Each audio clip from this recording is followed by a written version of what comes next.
Welcome to Conquering Your Clownfish, a podcast dedicated to transforming disabilities into special abilities. I'm your host, Brady Murray. Welcome to the Conquering Your Clownfish podcast. I am thrilled to introduce our special guest, Katie Rivera. Katie lives in Texas with her husband and 3 children, the youngest of whom was born with an extra chromosome. Her oldest son joined the family through foster care and adoption and is just 15 months older than their second child. When Cal, their youngest, was born with the diagnosis of trisomy 21, at birth, Katie and her family quickly realized that there is beauty in the gift of different abilities. Katie, great to have you on the show. Yeah, thank you for having us. Heck yeah, this is going to be a lot of fun to be able to visit with you. We have a lot in common. I don't know if I've had a guest on the Conquer Your Clownfish show that has done foster care yet. And so that is something near and dear to my heart as well. And then obviously your youngest, Cal, who's like the ultimate stud, has Down syndrome as well. So we got a lot to talk about today. Yeah, excited. Very good. And so let's actually start with this foster care thing, because I have been a foster care parent. We have adopted 2 children through foster care, and I am still amazed at when families choose to foster. And I want to hear their stories on how and what led them down that path. And in particular, you have your hands full. You have a child with Down syndrome, and you have fostered, and you're on that path to foster again. And if you're okay with it, let's start there. Yeah, when my husband and I first got married, we were really young, about 24. And we always thought that we would go overseas and do mission work overseas. That was the dream. And just felt like we were just being called to stay here, and just kept feeling the pull of the mission work that I have for you is literally in your backyard.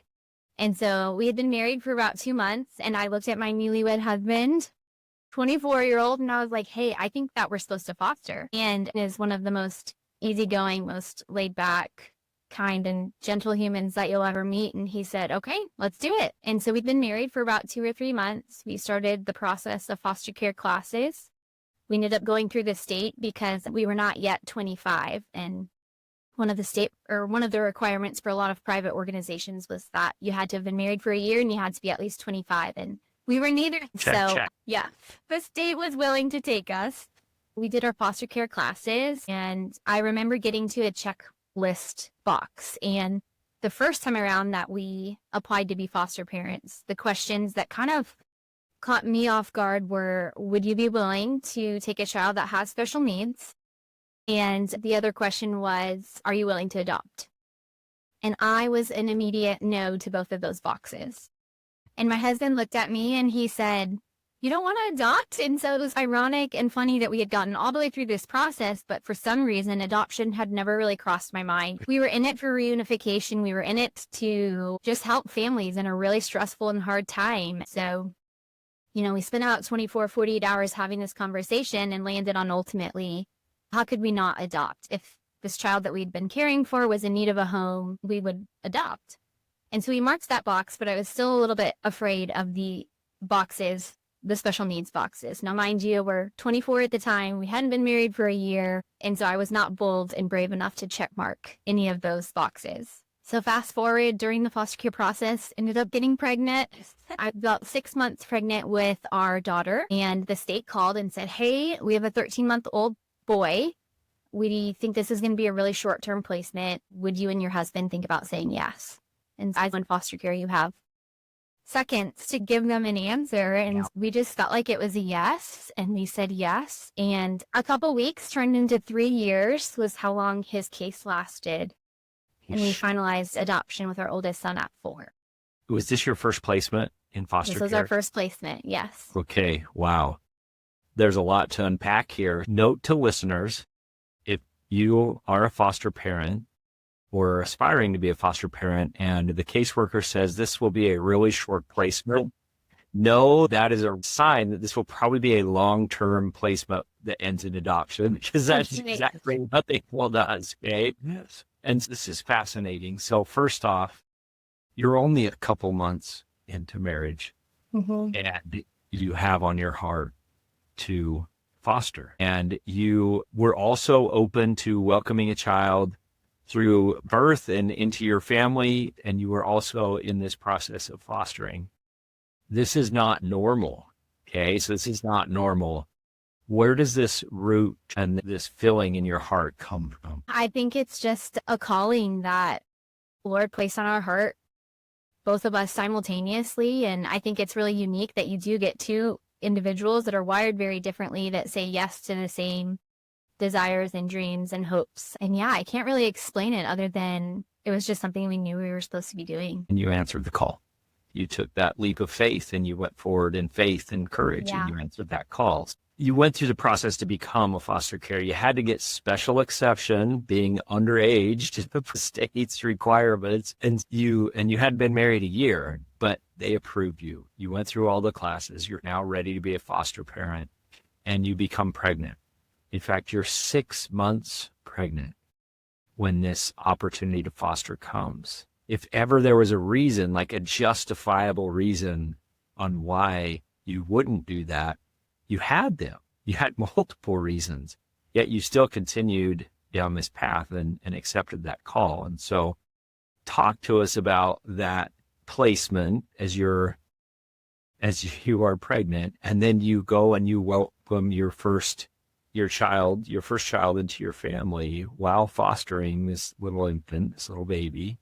That's chaos in and of itself. So talk to us about that time in life. Yeah, my husband and I always joke that we had two kids like 3 months apart, I think was the timing of how it all worked out. We had our foster son for 3 months, the now son, and then our daughter was born 3 months later. And yeah, I think one of the things and one of the reasons in my mind that we continued to say yes despite our circumstances was, one, we knew if we gave a no, that we would likely fall into the convenience of life, and it would be more difficult to say yes on the back end. That was, I think, one of the reasons we continued to pursue it. And then secondly, we obviously didn't know how this particular case would end, our son's case would end. But one time I heard something that I could just never shake from my mind, and it was, I wanted to be able to, it makes me like get emotional every time I say it, but I wanted to be able to look at our son or that child and say, hey, like, you were plan A. I feel like so many times we get asked the questions, could you not get pregnant? Did you guys struggle to conceive or whatever it was? And it gives my heart so much joy to be able to look at my son and in those conversations say, no, like, you were plan A. This is what was planned for you. You weren't a plan B. You weren't, we couldn't get pregnant or wanted to adopt privately. Like, you were the plan. And yeah, that's just been a joyful part of our story. It is beautiful. And that will be such a meaningful conversation. And as your son gets older and starts to have questions and starts to ask and go through their own trials and challenges, as do every child that is adopted, what a beautiful response that you'll be able to share with them, and something that you can clearly see comes from your heart. Yeah. So now you have two children that were like essentially twins, 3 months apart. And now you are expecting your third child, your second biological child, your third child, and you find out that he has Down syndrome.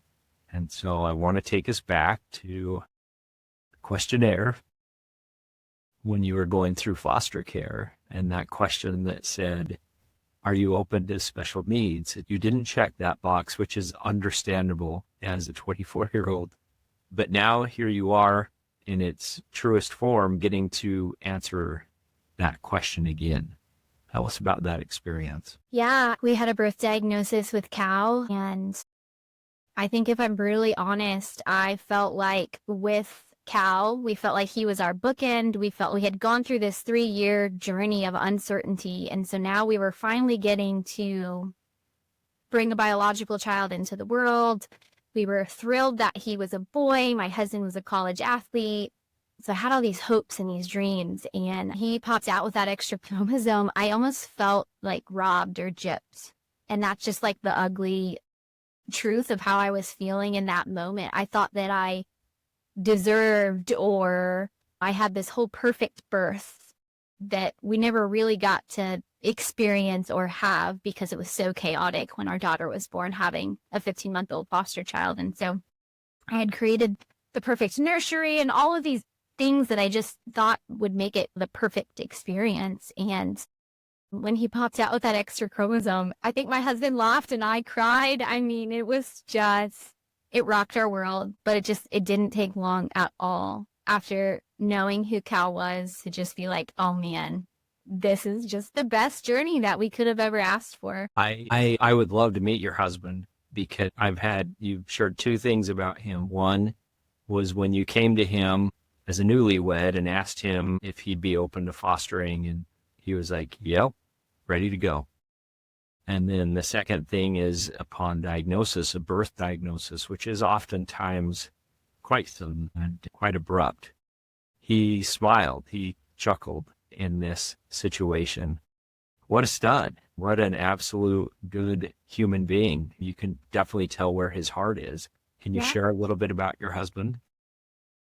Yeah, I mean, we are so completely opposite, as I'm sure many married couples are, but I'm that drive gas pedal and he's just we'll get there when we get there kind of guy. Yeah, he's been a blessing for sure. And just nothing really stresses him out, which I'm not wired that way, so it's a blessing. I think this is a perfect recipe for you guys to have a lot more kids, is what I'm saying right now. We feel for some weird reason, our number is 3 or 5.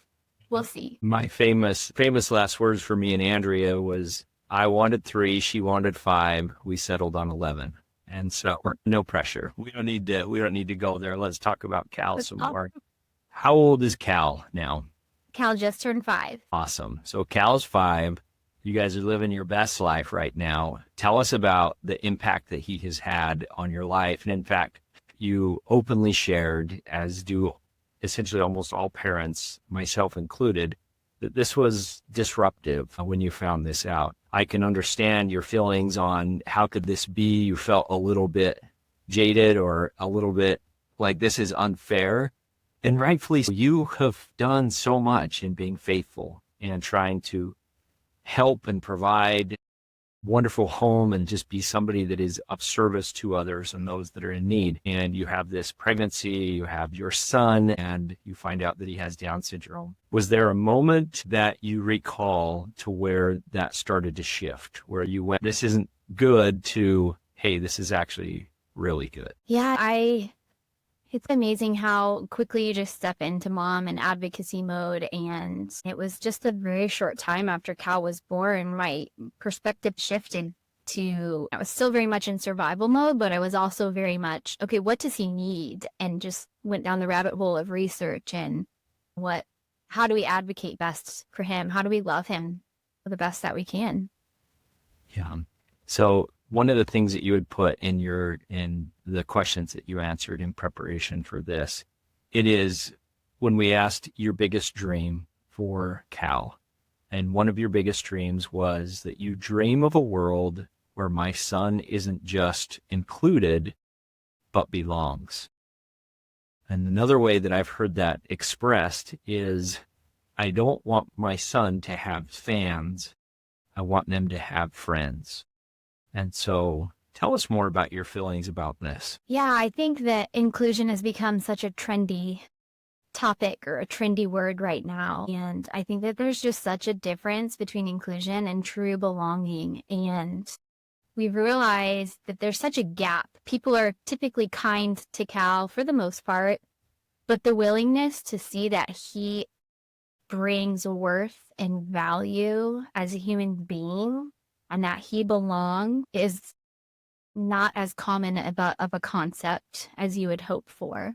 It's more, we'll make an exception or we'll make some room or I guess he can come, versus we want him here and we want him in this space because he has so much to teach us. And we have found that pockets of that. His school has been one of the most amazing places for him. We had to really dig deep and search like crazy to find a school that would welcome a kiddo with Down syndrome. But once we found them, it's made all the difference. Tell me more about that. And so there's laws about that. Schools have to accommodate and accept and so forth. And so tell us more about that journey. Yeah, when we moved to the state of Texas a year ago, Cal was in preschool, and I called 40 private schools across the state of Texas, and we didn't get any yeses. Most schools responded with, we're not equipped to handle that. Or one school even said to me, we don't have any of those in our school. Yes. And as a parent, and I'm sure you can relate, once you hear no enough times, it's just defeating. It just feels so, what's the point of continuing to try? And we had gone through a terrible situation with our local public school. They had actually removed services from Cal because we would not agree to consent to IQ testing, and we had to hire an attorney. So public school really wasn't an option for us. And we ended up finding this just really small, quaint, beautiful little Montessori school. And they said, why don't you bring Cal by? We want to meet him. And I was like, this is the first. None of the other schools even wanted to meet him. So we brought him to the school, and the head of school and the teacher for that class fell in love with him. And they said, Cal's welcome in this space, and we're going to do whatever it takes for him to just belong here. So could you tell us more about this Montessori and just the curriculum and the approach? I ask because I actually have visited a school of a similar nature that I wish so bad was closer to our home, because I want my children, in particular my children with special needs, to attend there. And it's just a little ways away. And so tell us more about this school. There aren't even enough to tell you how incredible it is. But I can tell you one of the things that we really wanted for Cal was for him to be with his neurotypical peers. That was really important to me. Just knowing Cal's personality and how he is wired, we just felt like the best environment for him was to be with his neurotypical peers instead of in a school that served only children with disabilities. And so I was really locked in on fighting for that and searching for that. Since Cal joined the school at the age of, he had just turned 4, he fully potty trained within 2 to 3 months of being at the school, which with Down syndrome is really young. That's really early. And I'm so convinced it was just that peer modeling, that peer-to-peer influence, the expectations that they put on Cal. They have expectations for him just like they do every other student. And Cal continually meets and usually exceeds those expectations. So this is a perfect topic. The core concept, a core concept of mine and a belief is that the person you become is determined by the books you read and the people that you choose to surround yourself with. And so this is a perfect example of Cal going to a school where they have expectations for Cal. They're holding him accountable to those expectations in a kind and loving way. And he's also around peers that are following and towing the line on those expectations, which ironically enough, most likely is not what he would have got in a special needs classroom. And so perfect example here. We actually went through almost an identical thing with Nash when he was in kindergarten as well, and with potty training, etc. When we finally got him into a mainstream school with typical kids and he was in a mainstream classroom, it was amazing, the change that it had for our son Nash. And so this is a perfect example of a parent who is conquering their own clownfish, getting out of their own way on trying to overprotect a child from anything bad ever happening to them and putting them in an environment where it's not a matter of bad happening, but a matter of them experiencing growth and progress. And so that is phenomenal. And so is this something that both you and your husband were both on board with, or did one have reservations about trying to put into a typical classroom? What did that look like?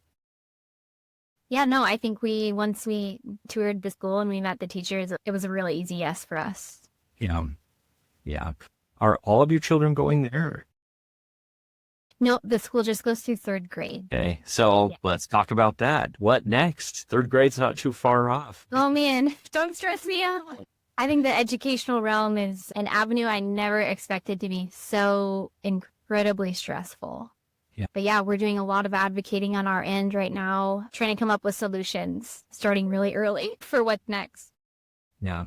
My experience, and it may be different here in Utah, is my experience is the early years were more difficult than the later years. And so Nash is in high school, and then Cooper is a 7th grader at the junior high. And those initial like 1st and 2nd grade years were much, much more difficult working with the school district. And then that's encouraging. For whatever reason, as they get older, they just, I don't know, I'm not sure why, but we've had such a positive experience in the public school system in junior high and high school with our boys beyond exceptional on what we've been able to experience with teachers, with peers. The other students have been so kind, and That's so encouraging. yeah, it's definitely something to look forward to there for sure. Okay. That is fun. That is super fun. All right. So I want to read a line that you shared when you answered the question, what is the hardest part of this journey? And so this is one of the things that you shared that I just loved. You said, I often say that raising neurodiverse isn't what is challenging. It's the rest of the world that makes it hard. And I think that goes along with what we're talking about right now. Yeah, absolutely. Do you see it in other areas? Cal's only 5. Are there other areas that you're seeing some of this challenge raise its ugly head outside of the schools? Yeah, I feel like it's everywhere. And I feel like we've experienced that both with our kiddo that's adopted and some of the behaviors that can come from a kiddo who has experienced trauma and may not respond to certain situations like other kids might. I think just the lack of grace and, I don't know, appreciation for how just different all of humanity can be. It just seems, non-existent sometimes. Yeah, it definitely can be. It definitely can be. You're active on social media and you have a wonderful way of posting and expressing and sharing. Do you find that social media has been a positive or a negative for you, or probably a little bit of both? What has social media been like for you as you've posted? Yeah, for me, it's been a huge gift, a huge positive for us. I've been able to connect with moms who have fostered and adopted and had kiddos with Down syndrome. And it's just opened this whole world of connection that I think otherwise could feel very lonely without. I find that as well. And here's something that I want to get your opinion on. So your husband is Brant. There are very few dads that are active on social media specifically about the disability journey. So there's dads that are active on social media and whatnot, but very few that are active in the realm of, let's say, the Down syndrome community or autism or whatever it may be. Why do you think that is? I'm just going to be brutally honest. But my husband is not a fan of social media. I think that he is such a present-oriented person that he feels like he has obviously seen the positive effects and the good that it has brought into our life as far as community and connection and resources. But he's also a super single task-minded guy, and anything that's extra and he feels like it's distracting, it's just, he's not into it. I think that's like a third bonus point for Brant. He is too present to be on social media. So what a good man. I love learning about them. With a question that I have, though, and I guess I've been pondering this a lot, and as I talk with other dads, I find that for moms, it becomes very natural to share about their feelings and their journey in the disability community, and they find community with other moms. For dads, it's not. I'm guessing, I don't know this, but Brant, although was very just a good person in how he reacted and just handled that so well, there was loss, were hopes and dreams. You talked about college athlete, and every father that played sports has aspirations for their child to also follow in their footsteps. I would say almost every father, I would say. And how much of that do you think plays into that with dads and their lack of willingness to share, whether that's on social media or not? What do you think about that? Man, I don't know. I wish I knew more of the answers because you're right. You saying that out loud makes me realize, man, there is so much less community for husbands that have kiddos or with disabilities. And I don't know. I don't know the answer to that, but my wheels are turning now in my mind. That's something to consider. You want to know what's interesting about this with Conquer Your Clownfish. I actually don't know how many episodes we have, but I think we're over 30 now. We started last year at this time. So in the year 2024, did roughly 35 episodes. I can think of 2, possibly 3 guests that I had that were dads that are raising a child with a disability.